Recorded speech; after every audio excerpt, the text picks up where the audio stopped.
আসসালামু আলাইকুম ভাই, এই যে আপনার প্রোডাক্ট রিসিভ করলাম, আলহামদুলিল্লাহ।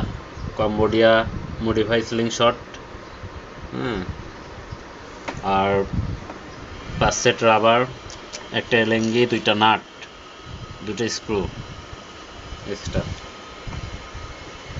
গুলটিটা অনেক সুন্দর, মডিফাই গুলটি স্লিং শট, বিডি স্লিং শটের থেকে আমি এটা রিসিভ করছি। থ্যাংক ইউ ভাই, আপনাকে অসংখ্য ধন্যবাদ।